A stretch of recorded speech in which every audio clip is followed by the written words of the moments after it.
Verma cassette present. तो कैसे हैं आप लोग? आज हम प्रस्तुत करने जा रहे हैं खूबसूरत गीत जो है जिसके हाथी गाने बजाएंगे।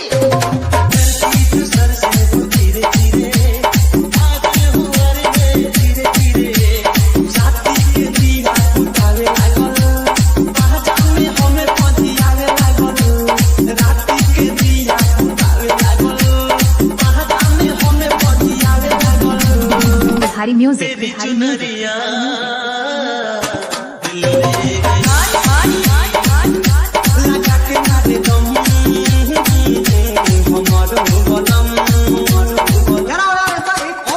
कानों को धोखा देने वाला खाना सुनते हैं।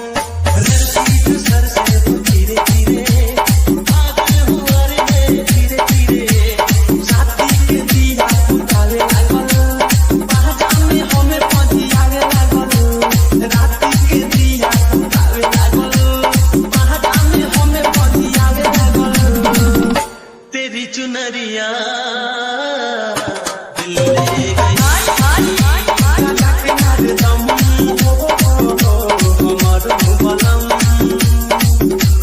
Bihari music, Bihari music.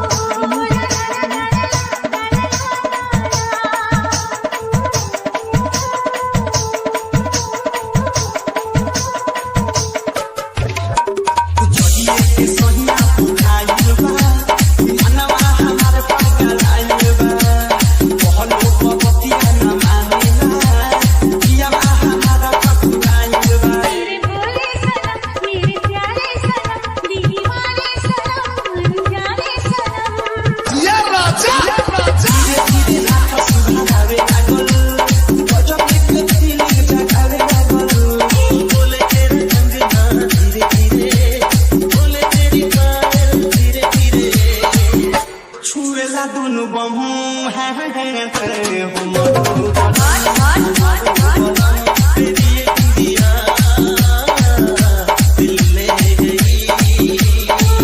Bihari music, Bihari music.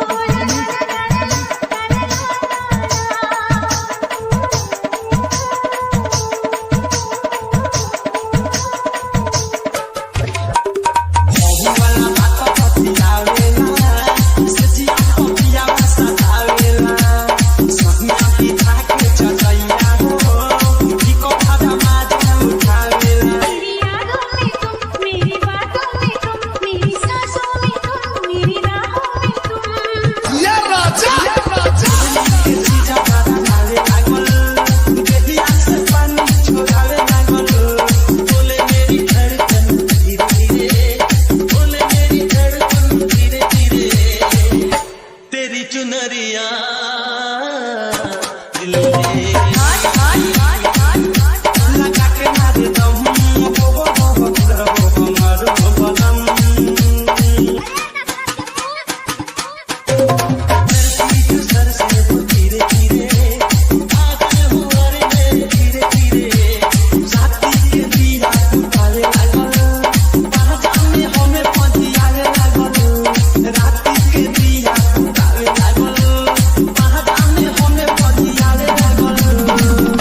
तेरी चुनरिया